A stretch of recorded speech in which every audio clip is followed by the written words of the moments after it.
Hello everyone, welcome to Mr. Lee's Math Class Videos. I'm Mr. Lee. This is Math 1332, Contemporary Mathematics. It's also known as the math class for non-STEM majors that counts as college credit. It's most commonly taken by people who really just need to get a math credit. So we're going to jump right in. We're starting Unit 1. The first homework in Unit 1 is over Section 8.1, which is really a review of conversions and percents that you've probably seen before. If you've taken Math 0332, which is the developmental portion of the course that comes before this, we've already done all of these things before, but we need to make sure that we're able to do it, or we possibly haven't taken the developmental before. So let's get started.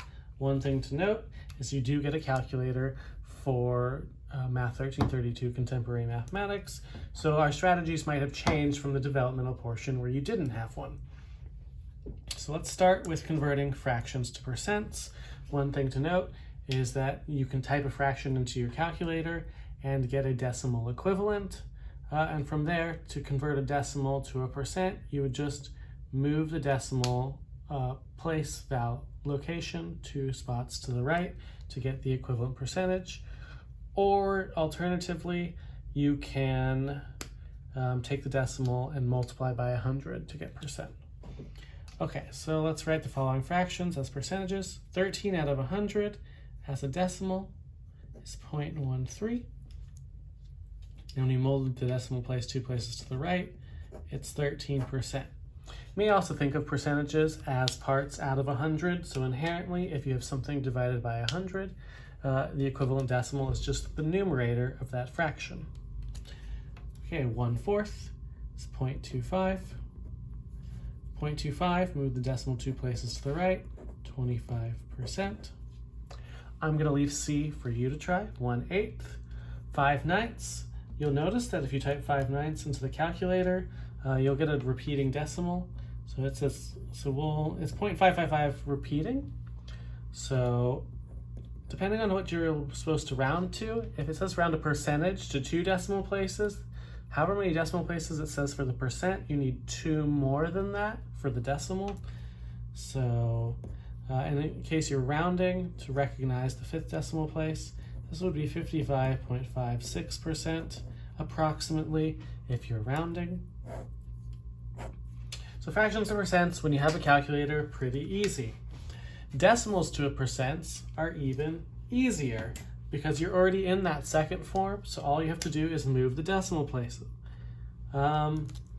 Let's look at, I'll do 2 of these. B, 3.49. If you move it twice to the right, that's 349%. Generally speaking, numbers that are bigger than 1 will represent percentages bigger than 100%. And so on and so forth, smaller than 1, less than 100%. Let's look at C. If you move it 2 decimal places to the right, it would be 0.26%. And just like I left C on the last one for you to do, I'll leave A and D for you to do on this set. Lastly, if we can do decimals to percents, we can also do percents to decimals. So instead of going 2 places to the right or multiplying by 100, you go 2 places to the left or divide by 100. So 25%, there's no decimal there, so you can put it after the last whole number. Going 2 places to the left is 0.25 as a decimal. And much like our argument about numbers that are bigger than 1 being percentages bigger than 100, percentages bigger than 100 are representative of numbers bigger than 1.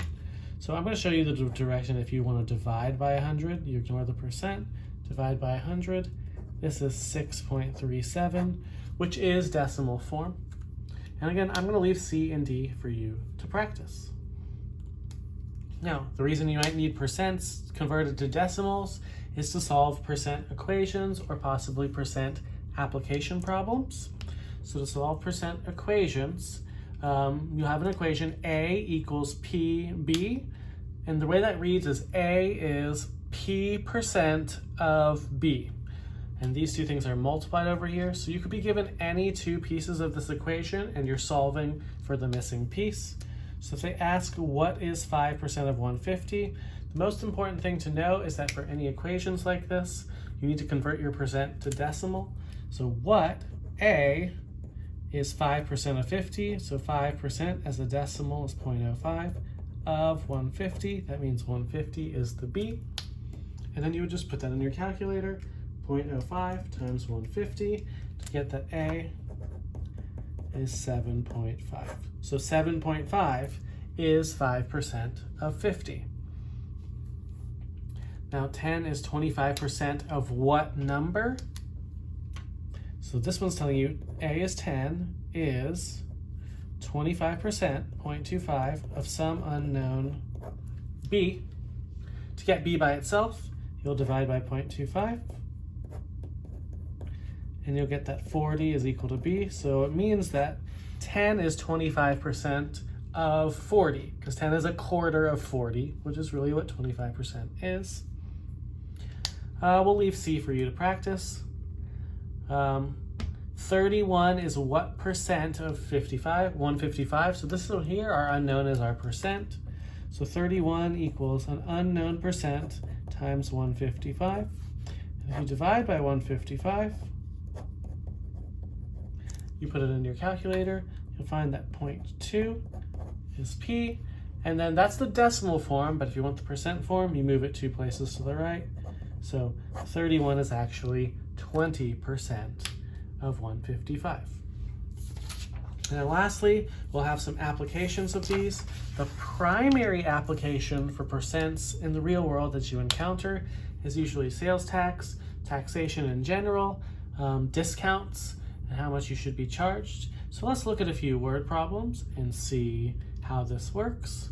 One thing to note is tax is usually added to total cost. Discounts are subtracted from total cost.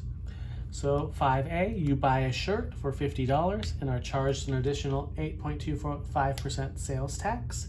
How much tax will you pay and what is the total cost of the shirt?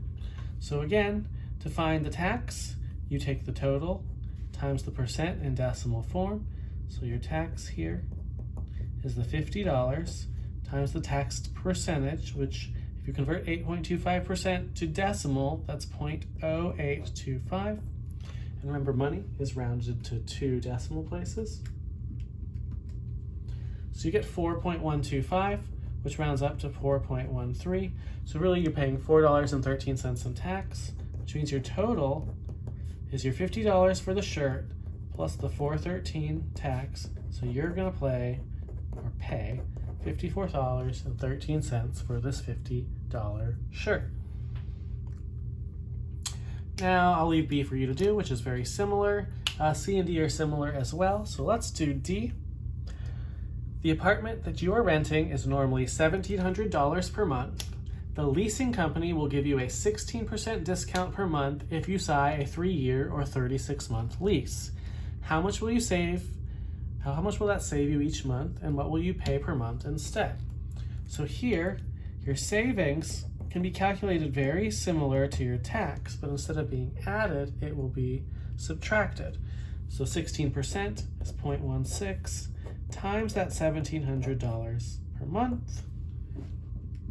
You type it into your calculator. This is $272 a month in savings, which means what you pay, that is reduced. So $1,700 minus the $272 you are saving. Instead, you're paying $1,428 per month. And so that gives you an idea of where percents and their ability to be converted to decimals comes into play and why converting might be useful. And this is really all that 8.1 is over.